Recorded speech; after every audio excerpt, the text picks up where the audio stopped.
개인 회생 절차, 이제 개인 파산 절차와 대비해서 설명을 쭉 해왔는데, 개인 회생 절차는 채권자가 신청하는 게 아니라 채무자, 즉 개인 채무자가 신청할 수 있는 거죠. 채권자가 신청하는 게 아니죠. 그런 점이 하나 중요하고요. 회생 절차와 또 대비해서 일반적인 회생 절차와 대비해서 개인 회생 절차는 신청할 수 있는 그 상황이 채무의 내용이 담보가 걸려있는 채무라면 10억 원 이하, 담보 걸려있지 않은 무담보 채무라면 5억 원 이하의 채무, 그 정도 채무의 경우이죠. 그 다음에 이 개인 채무자라도 급여를 받는 소득자 또는 이제 영업을 반복적으로 해서 수입이 있는 이런 소득자. 왜냐하면 변제 계획을 작성해서 크게 인가돼서 원칙적으로 3년간 변제가 되어야 하기 때문에 그런 대상이 급여 소득자 또는 영업 소득자 이런 경우이어야 하죠. 하여튼 오늘 보려는 건 이런 개인 회생 절차가 이제 신청이 돼서 법원의 결정으로 이제 개인 회생 절차가 내려지는 이런 와중에, 즉 신청한 와중에 이 개인 회생 절차 개시 결정이 법원에 의해서 내려지기 전에 이해관계에 있는 사람이 또는 법원이 직권으로 아직 최종적인 결론인 이 결정이, 즉 신청이 받아들여진 결정이 내려지지는 않았지만 그 사이에 채무자의 재산이 흩어져 버리면 변제 계획이 순조롭게 수행되지 못할 이런 상황이 있을 수 있겠죠. 그래서 이해관계인의 신청이라든지 그 신청을 받은 개인 회생 개시해달라고 신청을 한 것에 대해서 받은 법원이 직권으로 채무자의 재산에 대해서 가압류, 가처분, 그 밖의 필요한 보전처분을 할 수 있다. 우리가 민사집행법에서 가압류, 가처분 등을 배웠는데 민사집행법은 개별집행으로서 가압류, 가처분 자체의 보전의 필요성과 피보전 권리가 거기에서 요건으로 나오는데 요 보전처분은 여기에서 보전처분은 그거와는 조금 다른 의미에서 볼 수도 있는데 하여튼 용어상으로는 가압류, 가처분 등의 보전처분을 할 수 있다라는 거죠. 그렇게 해서 법원이 받아주면 이제 채무자의 재산이 묶이는 거죠. 물론 이 보전처분이 받아들여진 결정에 대해서 즉시 항고를 할 수 있다 라고 되어 있죠. 도산법에서 채무자 회생 및 파산에 관한 법률에서 법원의 결정에 대해서 무조건 불복할 수 있는 건 아니고 이렇게 즉시 항고를 할 수 있다라고 개별적으로 되어 있는 경우에 불복으로 즉시 항고를 할 수 있습니다. 여기서는 할 수 있다고 규정하고 있습니다. 그러니까 그 가압류, 가처분 등의 보전처분 결정에 대해서 못마땅하면 불복할 수 있죠. 이 즉시 항고를 하더라도 보전처분 내려진 것을 집행을 정지시키는 효력은 없다. 일단은 그대로 법원이 결정 내린 대로 가압류, 가처분 등의 집행이 진행하는 건데 그걸 정지하는 효력은 즉시 항고를 했다고 해서 있는 건 아니다라는 거죠. 이해되겠죠? 이러한 보전처분 이외에도 여기서 개인회생 절차에서 중지명령이라는 게 있습니다. 중지명령. 파산, 개인 파산 등의 파산에서는 이러한 중지명령이 규율되어 있지는 않습니다. 주문에. 다만 돌아가서 본다면 이론적으로 학설이 중지명령을 인정하는 입장이 일반적이지만 파산에 있어서는 중지명령까지는 규율되어 있지 않습니다. 다시 여기서 보면 회생절차 개시 신청이 있고 했을 때 필요하다고 인정하면 법원이 이해관계인 또는 법원이 직권으로 이해관계인의 신청 또는 법원의 직권으로 이 결정이 날 때까지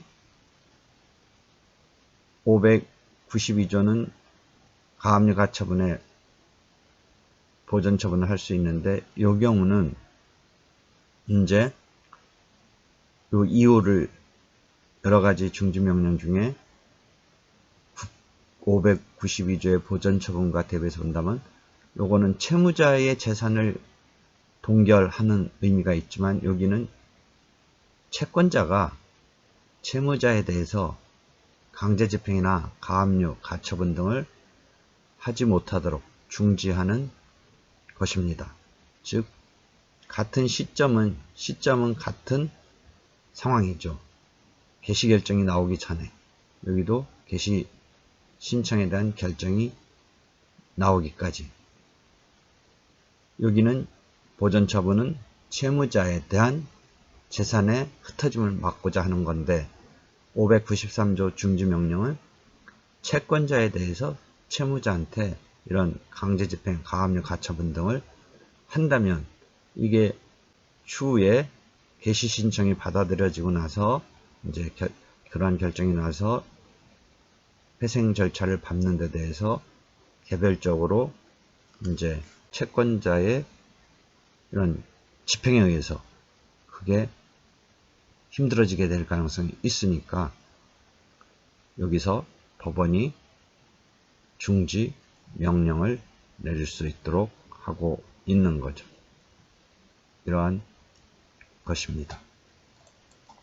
나아가서 이제 보면 중지 명령 말고 이제 나아가서 포괄적 금지 명령까지 이제 생각해 볼 수 있습니다. 그래서 쭉 본다면 지금 중지 명령 다음에 포괄적으로 금지 명령이라는 이런 상황까지도 생각할 수 있습니다. 다만 이러한 포괄적 금지 명령은 여기서 조문을 회생 절차의 조문을 준용하고 있습니다. 여기서 딱 조문을 하나 잡아서 하고 있지 않고 준용한다. 개인회생 절차에 준용한다. 이렇게 하고 있습니다. 그래가지고 가서 보면 45조에 가서 보면 회생 절차에 관한 조문입니다.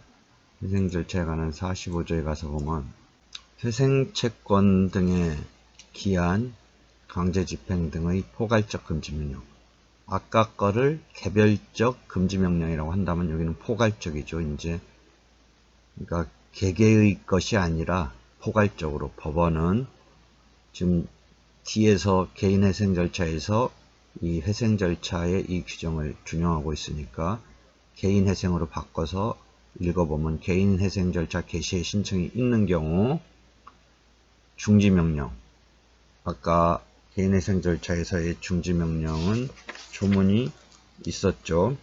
여기서 지금 593조에 있었는데 개별적인 금지 명령은 즉 그때는 개별적 중지 명령은 있었는데 그 593조 5항에서 포괄적 금지 명령은 45조를 준용한다고 있기 때문에 하여튼 여기 중지 명령 593조의 중지 명령에 의해서는 절차의 목적을 충분히 달성하지 못할 우려가 있다고 인정할 만한 특별한 사정이 있는 때에는 이해관계의 신청이나 직권으로 그 신청에 대한 결정이 있을 때까지 모든이 여기 포인트죠. 그래서 포괄적이란 말이죠.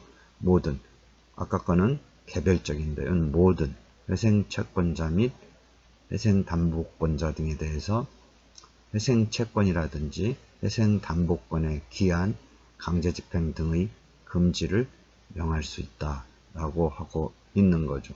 물론 이렇게 하기 위해서는 지금 보전처분 등을 먼저 하거나 동시에 한 경우에 한정한다 라는 요건 등등이 추가로 있긴 하지만 드물게 모든 채권자에서 올스톱 시키는 거죠. 올스톱. 그래서 포괄적으로 금지명령 이런 제도를 두고 있다라는 것이죠. 조문은 개인회생 절차에서는 이 회생절차 조문을 포괄적 금지명령에서는 준용하고 있으므로 이 앞에 가서 조문을 봤습니다. 다시 이제 뒤로 가서 본다면 조문을 보면 회생절차에서 592조 보전처분, 593조 중지명령 이런 조문이 있고 593조에서 5가 47조 내지 47조를 준용하는 이런 경우를 우리가 앞에 가서 봤죠. 이런 상태에서 이제 실제 개인회생 절차가 이제 발령이 되면, 결정이 되면, 개인회생 절차가 개시가 되면 어떻게 되느냐. 지금은 이제 개시결정이 나오기 전 신청에서부터 개시결정이 내려질 때 사이에 어떤 보전처분이라든지 개별적 중지명령이라든지 포괄적 금지명령을 받는데 이제 개시결정이 그럼 내려졌다면 어떻게 될 건가 라고 한다면 도산법 교재에서는 옆번호 17-49입니다. 그래서 여기서 한번 보도록 하죠. 600조가 조문인데요. 600조가 조문이네요. 이제 회생절차 개시의 결정이 있는 때, 시점은 이제 개시 결정이 내려졌어요. 이때는 다음 절차가 또는 다음과 같은 행위가 중지 또는 금지된다라는 거죠. 그러니까 그 채무자의 재산에 대해서 강제집행, 가압류, 가처분이 중지, 이미 진행되고 있던 건 중지, 그 다음에 금지는 새로 개시할 수 없다 라는 의미죠. 그렇게 해서 절차, 여기서 하나 2로 추가 설명하면 회생절차나 파산절차가 개인회생 절차보다 우선순위에서 뒤에 있는 거죠. 그러니까 회생절차가 진행되거나 파산절차가 진행되거나 하는 경우와 개인회생 절차가 양립하는 상황에서는 개인회생 절차 개시결정이 있으면 회생절차나 파산절차가 진행되다가도 중지되고 또는 새로 신청을 할 수 없는 이런 장애 사유가 되는 거죠. 즉 우선성에서 개인회생 절차가 제일 우선한다라는 거죠. 그래서 그런 등등 이해해 놓고요. 실제 이제 이런 것이 나중에 이제 변제 계획 등이 최종적으로 받아들여지면 어떻게 되느냐의 문제로까지 갑니다. 그래서 이제 지금은 개시결정이 지금 내려진 경우이고 이러한 개시결정에 의해서 강제집행 등이 중지 또는 금지되는데 이러한 중지 또는 금지된 것이 이제 이렇게 지금 600조에서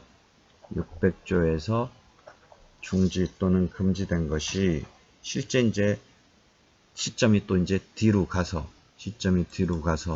변제 계획이 이제 인가됐을 때는 어떻게 되느냐 보도록 하죠. 변제 계획이 이제 됐으면 어떻게 되느냐 보면 시점이 또 뒤로 흘러갑니다. 그래서 시점이 뒤로 흘러가서 변제 계획이라는 요 조문 나오는 제5장에서의 615조를 보면